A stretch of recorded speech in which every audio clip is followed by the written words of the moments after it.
Hey there!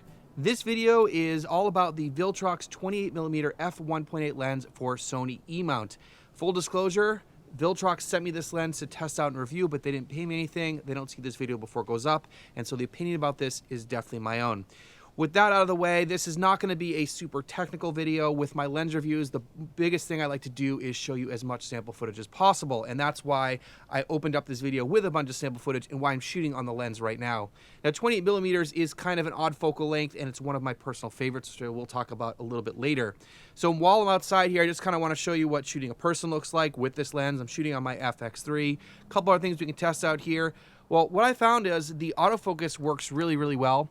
I found that it works pretty much like a native Sony lens. I had really no issues with it. I did shoot a lot of that opening sequence with manual focus, but not really much of an issue with autofocus. It seems like a Sony lens. The other thing I can quickly show you is focus breathing.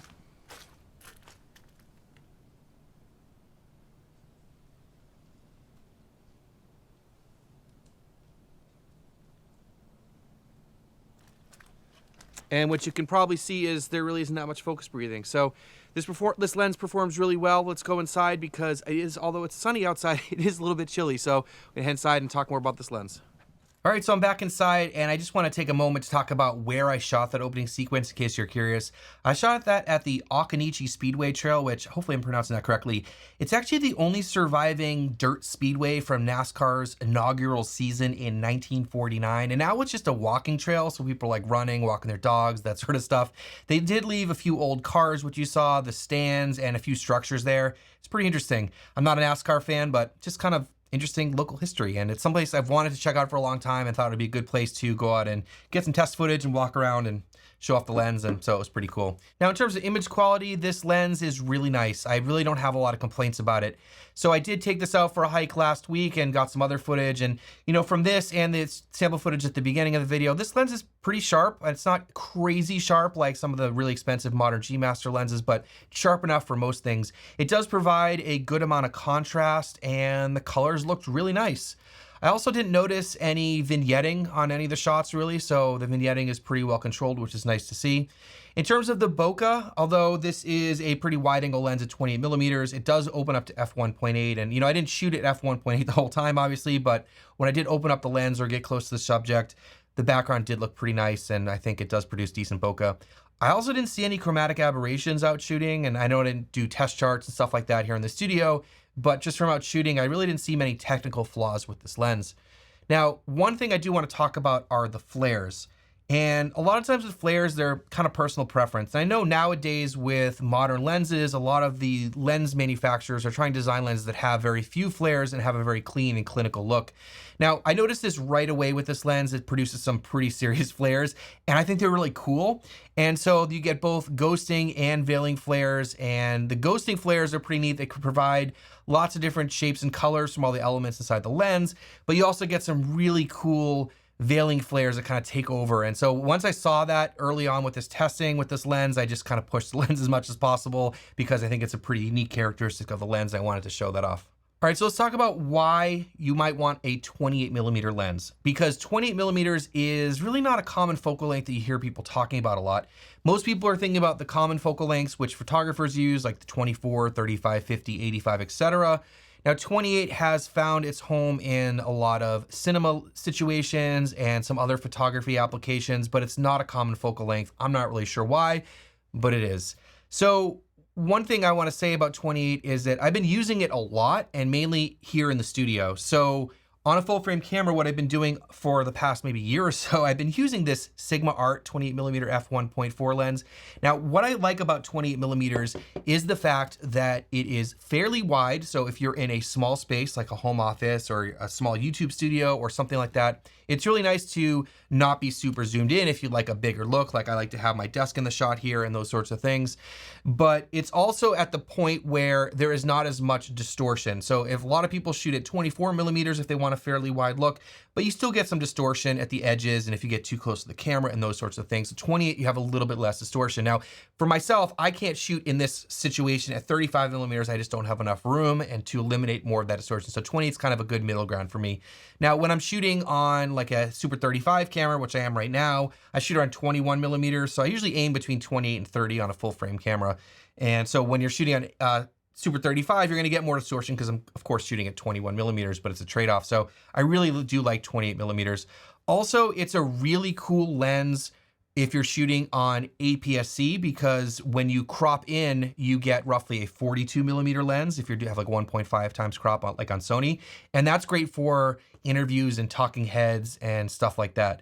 So you might not know much about 28 millimeters, but there's a couple other cool situations. For example, like the Leica Q2 has a 28 millimeter lens. So a little bit unique, but a lot of fun. And if you're someone who maybe is bored with some of the focal lengths that are out there, 20 is pretty cool. So I definitely recommend giving that a shot. And especially for like talking heads and stuff, I find it to be really, really good.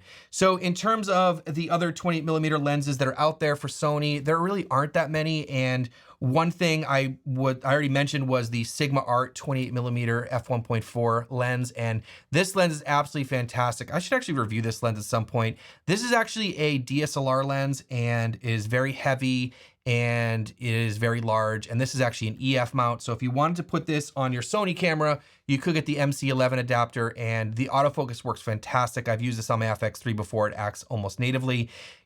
Sigma also made this basically with the MC11 built in for E-mount, so you can get that too. And again, it's very large and very heavy.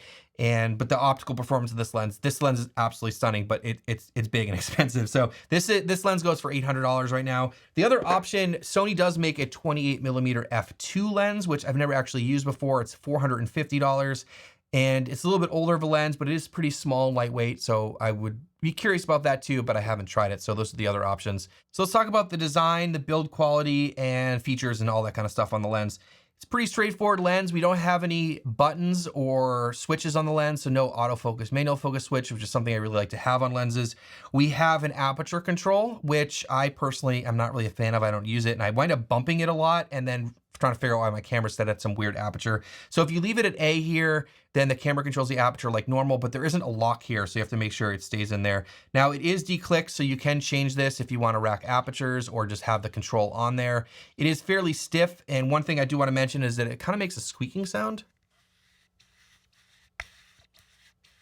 So it's on there. If you like that, it is a feature. The manual focus ring is really nice. It's made out of metal. It's very smooth. It's a little bit on the stiff side, but it feels good. I really like it. Onto the back of the lens, we have a metal lens mount with no weather sealing. We also have a USB-C plug here, so you can update the firmware in the future. I checked and I didn't see any firmware updates at the time of recording this, but in the future you can update their lenses. Also on the front here, we have a 55 millimeter filter thread. Fairly common for smaller lenses. I think 67 might be a little bit better for some people, but step-up rings are easy and maybe already have 55 millimeter filter thread. So just want to give you a quick tour around the lens. In general, it's a pretty simple lens. It's not that heavy. It's kind of what you'd expect at this price point. It also does come with a plastic lens hood, which I personally never use lens hoods because I'm always using an ND filter for the most part, but it does come with one. When it came, it was like crazy stiff. I couldn't get it on or off very easily, but after using it a few times, it does work pretty well. So it does come with a hood. It's something you have to purchase extra. So this is a full frame lens, which I think I forgot to mention earlier, but I was testing out on my full frame Sony FX3. It's available in two different mounts, Sony E mount, which is what I've been testing and showing you throughout this video, and also Nikon Z mount. Now, in terms of price, so at the time of recording this on the Viltrox website, it's selling for $379. At B&H though, it's going for $350 or $379 for the Nikon Z mount. Overall, I think it's a really cool lens. If you've never owned a 28 and you want something different to play with, or maybe you want a really good YouTube talking head lens, this is great, especially because it opens up to f1.8, which is really nice to have. I think this is a great option. It's a very simple design, and I'm really excited to play with this more, and especially those cool flares, I think add to the character of the lens and make it a little bit more fun to use. Anyways, if you're interested in picking one up, there's a link down in the description below. Thank you to Viltrox for sending it out. Thank you for watching, and we'll see you in the next one.